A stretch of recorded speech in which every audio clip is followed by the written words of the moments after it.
कोणत्याही पद्धतीचा समारोप व्यवस्थित झाला तर त्याला दिशा देता येईल. आता मुद्द्यावरच आहे.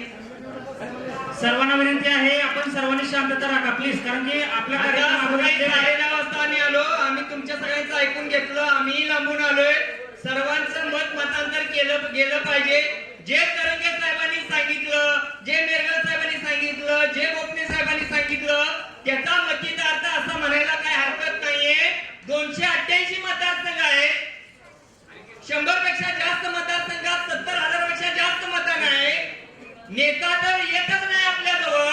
आमच्यासारख्या तरुणांची 20-25 वर्ष वाया घालवली त्या नेत्यांनी. त्याच्या दुसऱ्या फळीतली ही लोक तरंगेसारखे असे अस्ताव्यस्त आमच्यासारखे सगळे झालेले आहेत. याचं उत्तर मिळणं हे धनगर समाजाचं कर्तव्य आहे की नाही?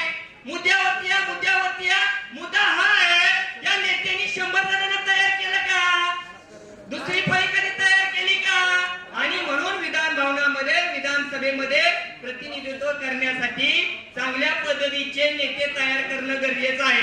आम्ही एक सकल धर्म समाजाला विनंती करतो की तालुका निहाय, जिल्हा निहाय एक 100 जणांची चांगल्या पद्धतीनं काम करणारी, निपक्षपातीपणे काम करणारी एक चांगली टीम तयार करावी, जेणेकरून त्याला मदत करता येईल. ह्या निवडणूक लढवायची म्हणली का साम दाम दंडभेद लागतो.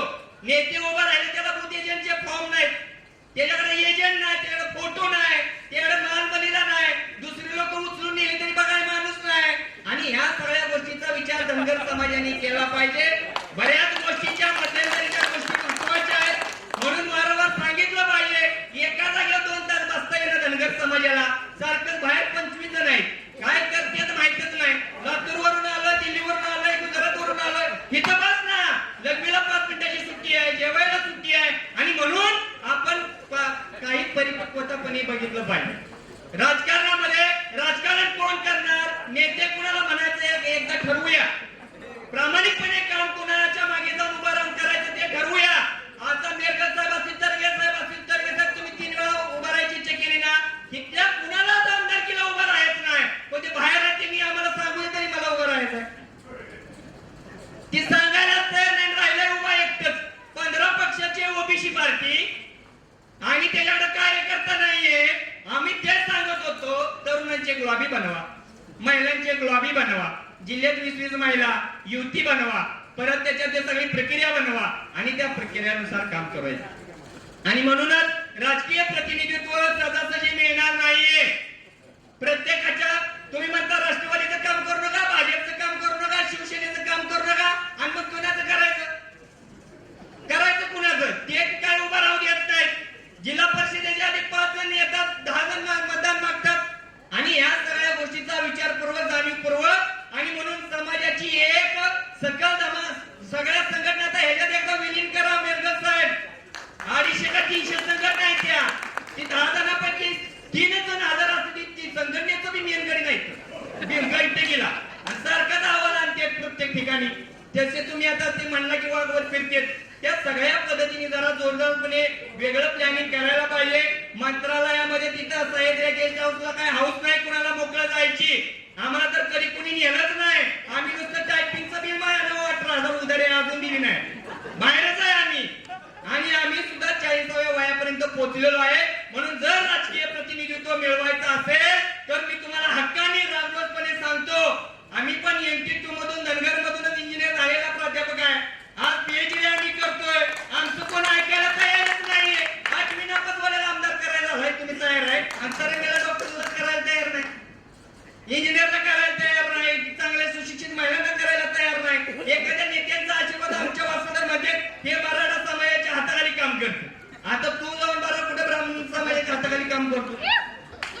आणि म्हणून प्रत्येक जण हाताखालीच काम करायचं असं ठरवून जर बेस तयार केला तर अहिल्यादेवी होळकरांचं ज्यांनी जे स्वप्न सादर केलं होतं की राज्यकर्ते जमात बनायचं, कोण सुद्धा राज्यकर्ता बनणार नाहीये, सगळे शिपाई बनतील. आणि म्हणूनच तुम्ही प्रामाणिकपणे चांगल्या पद्धतीने राज्यकर्ते जमात व्हायचं असेल तर आता आज तुम्ही सगळ्या जिल्ह्यातून आलात, कमी असू द्या 10 जण आहे, परंतु प्रत्येक जिल्ह्यानी तालुक्याची 50 मेरगळ साहेब आंदोलन तेव्हा सक्सेस होईल.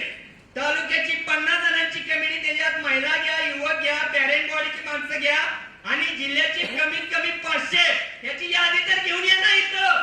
त्या दिवशी ग्रुपवर सांगतो गोपने साहेब यांची यादी मागवा. याला वयाचा आहे खासदार 10 माणसं जगू शकत नाही तो. याला वयाचा आहे आमदार 3-4 माणसाला चहा पाजू शकत नाही. आणि म्हणून धनगर समाजामध्ये जी पोकळी आहे ती तुम्ही जाणीवपूर्वक बघितली पाहिजे. आंदोलन करणारी लोक पोट तिडकीने करतात, चांगल्या पद्धतीने करतात. मला वेळ बिलकुल न दवडता काही गोष्टी सांगायच्या आहेत की जवळजवळ मी यादी आणली होती, पण तुम्ही कुणाला हे सगळ्या गोष्टी बोलवूच येत नाही. धनगर समाजाचे सोलापूर जिल्ह्यात 3 आमदार होणार आहेत. सांगली जिल्ह्यामध्ये 2 होण्याची दाट शक्यता आहे. परंतु हे 100 मतदारसंघामध्ये सकल धनगर समाजाच्या वतीनं आपण जाऊया ना 100 जण घराघरामध्ये की धनगर समाजाचा आमदार झाला पाहिजे म्हणून. आम्ही सांगायला गेलो का म्हणते ह्याला कोणतरी विकत घेईल आणि तू 1.5 करोडला 5 करोडला 20 करोडला विकतो चालतंय, आम्हाला पण घेऊ दे ना 10 लाखाला कोणीतरी. आणि म्हणून तुम्ही काय बोलू देत नाहीये. म्हणून धनगर समाजामध्ये त्या भावानी चांगलं बोललं, कारण आम्ही वर्गणीची पुस्तकं छापली होती नेत्यांना मोठं करायची. आणि म्हणून आमच्या ह्या असणाऱ्या 3% 10% कधी झालं व्याजाचं माहिती पण पडलं नाही मेलगर साहेब.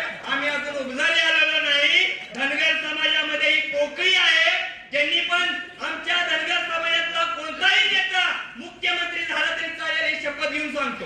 पण त्यांनी पण असं वागलं पाहिजे की प्रत्येक नेत्याने उद्याच्या सकाळी नेतेच बोलवावीत आणि येताना 100 ची लॉबी घेऊन यायचं. त्याने एकटा आला का काय करणार, मोकळा यायचं ना आम्हाला मार्गदर्शन करायचं.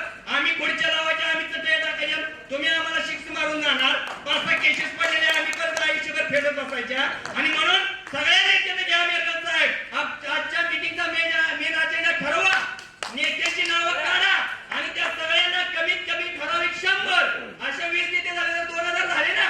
आणि परत आपल्याला कुठे एखादी मिळाली चुकून तर झेडपी नाही तर पंचायत नाही तर आम्हाला काय नको. तुम्ही तेवढा खुश राहा. मंत्री झाला तरी ना खुश, आमदार झाला तरी ना खुश. तुम्ही अजून ना खुशच आहे, मग आमची दुसरी पद्धती तयार होणार. आणि म्हणून नेत्यांची जबाबदारी आहेच आहे. आणि समाजाने सुद्धा मोकळ्या वल्गना करण्यापेक्षा मेरगत तुम्ही आंदोलनाचा इशारा द्या आणि प्रत्येक जिल्ह्याची यादी पहिली मागवा 500 जणांची. आणि मग बरोबर 18,000 लोक आल्यावर बरोबर आंदोलन होते. या आधी पेन वही घ्यायला कोण तयारच नाही. नुकताच लोकांना गप्पा टप्पा मारण्यापेक्षा मला वेळ बिलकुल